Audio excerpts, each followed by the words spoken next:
All right, let's do a little bit more recruiting or power prospecting, we like to call it. All right, so this video is about recruiting locally and how, kind of a step-by-step process on how to do that. So the reason we would want to recruit locally is because with local recruits, you can get to know them on a relationship type basis rather than just a business basis. You can go have coffee together, you can get to know each other's kids. Those are the kind of people who are going to hold on to their business a little longer, even when they've gotten burned out or had a bad month, because they like their boss, and you've gotten to know them and spend time with them and stuff like that. So recruiting locally, the first step is going to be if you go on to your Facebook page and you click your friends list. On the right hand side, you can sort your friends list. And so sort those by current city, and that will show you everyone who is local to you right now. And so pick some or all of those girls to message, and word your message very professionally, and I'll give you some wording to do that. But before we send them a message, here's something I want you to be sure of. Go check your Facebook profile picture, because that's going to, pop up in a little box right beside whatever you send to them. And if it's not very professional, if it's a bikini selfie, then they're not really going to take you seriously or your request seriously. So go do that really quick before you send the message. Make sure it's a semi-professional picture, or to be safe, just send these messages from your business account. So it's always, hopefully that's always professional. If you have bikini selfies on your business page, please go take those down now. All right, so the message you're going to send them, it's going to say something to the effect of this. It's going to say, hey girl, you've probably noticed I've been super successful in my Jamberry business, and I am ready to expand my presence in the Chicago area, whichever area she's in, which is the area you're in if you're recruiting locally. So I'm ready to expand my presence in this area, and I immediately thought of you. How would you like to grab a cup of coffee? I'm buying. And that's it. You can leave it at that. Your sole purpose for this message is to set a face-to-face appointment. So anything you want to add or take away, if you know the girl as an acquaintance and you know your kids get along, maybe this can be a, hey, I'll order in some coffee and come meet me for a play date. We can let the kids play in the backyard while I talk to you a little bit. Totally okay. You want a face-to-face meeting with this person, okay? All right, also, before you send this message, make sure you kind of sandwich it with some personal stuff before and after. We don't want to seem like that's all we care about is jams. Why not, like I said before, if your daughters are friends with each other, why not say, hey, how is little Kinley doing? Is she loving kindergarten? Or, oh my goodness, we miss her so much, yada, yada, yada. You say your little blurb, and at the end you add something else personal, like, girl, I've seen you on Facebook, you're looking great, you're losing a lot of weight. Make it true, obviously, whatever it is that you say. But, add some personal in there too, because you never want anyone to feel as if you're only interested in their business. And we already know from my power prospecting video that we are not interested in recruiting to benefit ourselves.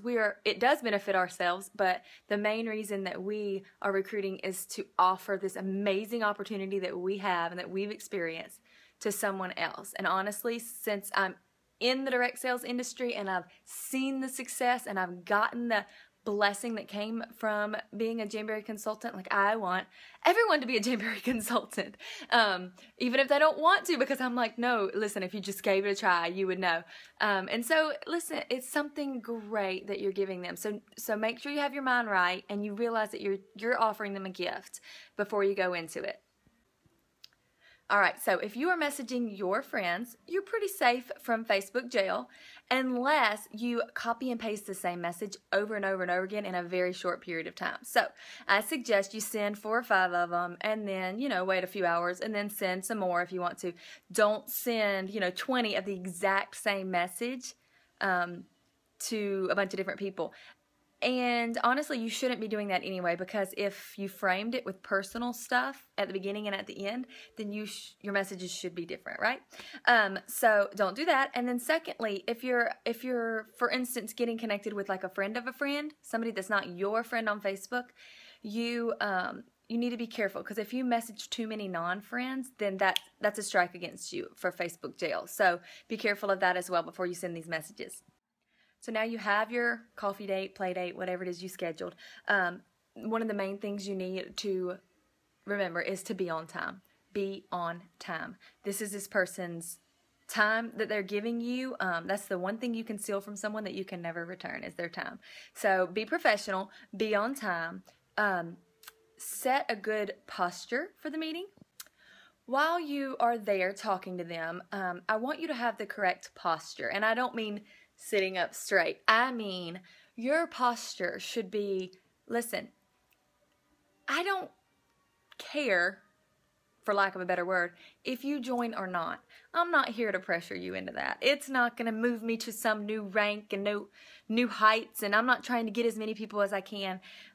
It's totally up to you. I'm just here to offer it to you. I'm here to check that off my list and say, whew, I feel better about myself. I offered her the opportunity. There's no excuse now. If she wants it, she can take it. If not, she can leave it. And that is totally fine. So I want you to go in there with that posture. We don't want to come across desperate. Who wants to join a company when they see, oh my goodness, the consultants are so desperate to get a new recruit? We don't want to be that company, right? We don't want to be that person. So don't come across desperate. Don't ever say, oh, I need you to hit my next fast start or my next rank. That's so silly and selfish. Please don't come across like that. So always have the correct posture when you go in.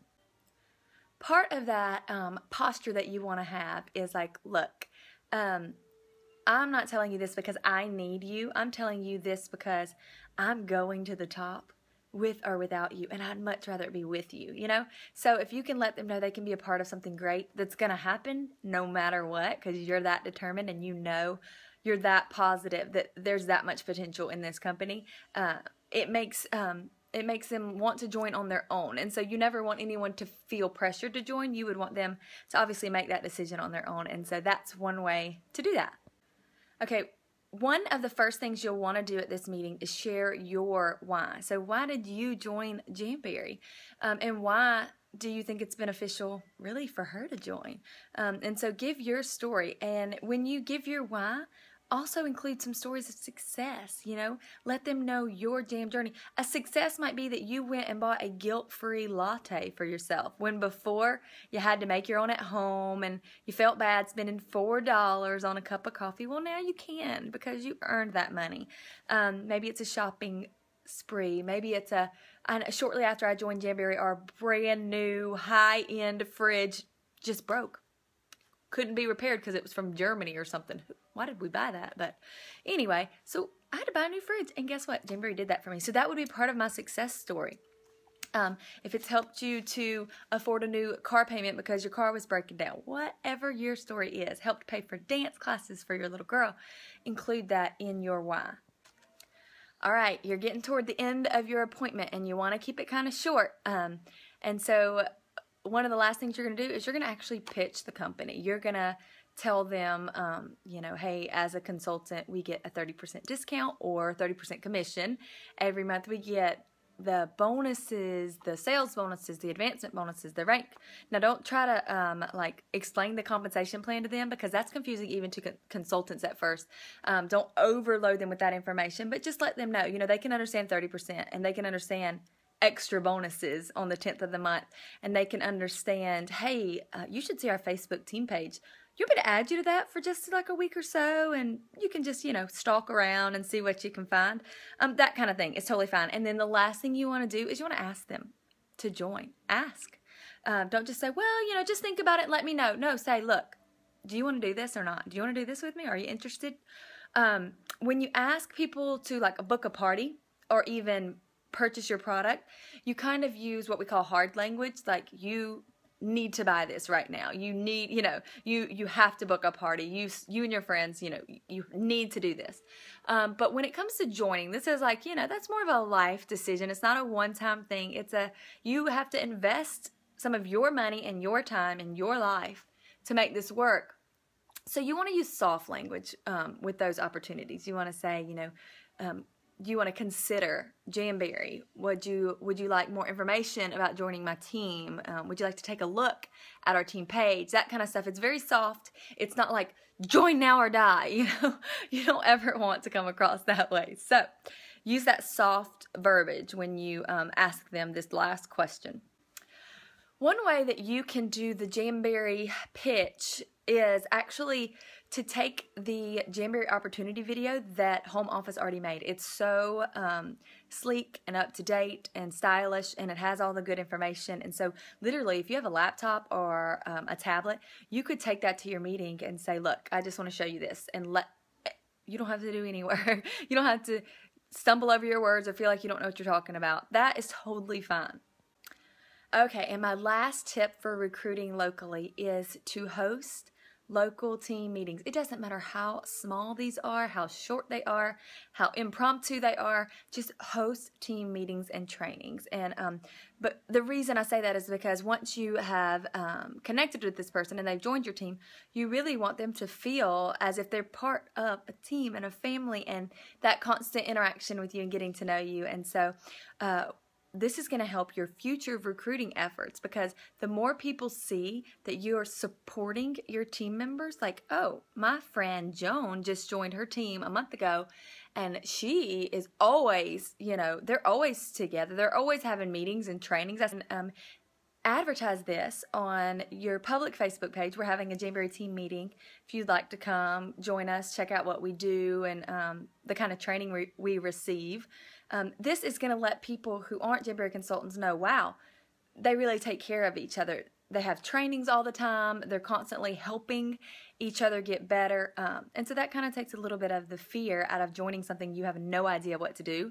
And so somebody's going to guide you in steps along the way. So that's very reassuring for them to see that. And lastly, I want you to think about this. Do not invite to recruit. Instead, recruit to invite. So your team meetings are something so wonderful and awesome and so much fun and just such a camaraderie that you don't have to invite people in order to recruit them. Like, oh, if we invite all these people, maybe they'll join. No, no, no. You need to have more of the attitude of, look, I'm going to recruit you so that you can be a part of this. Look at what you get if you join, kind of thing. So those things are actually very highly sought after, guys. There aren't very many companies out there that offer that kind of not only social hour with the coworkers, but they also offer so much support. We all want each other to be successful. My success depends on your success. And so guess what? I'm going to help you be successful. It's just such a great plan and hierarchy. And so anyway, if you have any questions about recruiting locally, please let me know.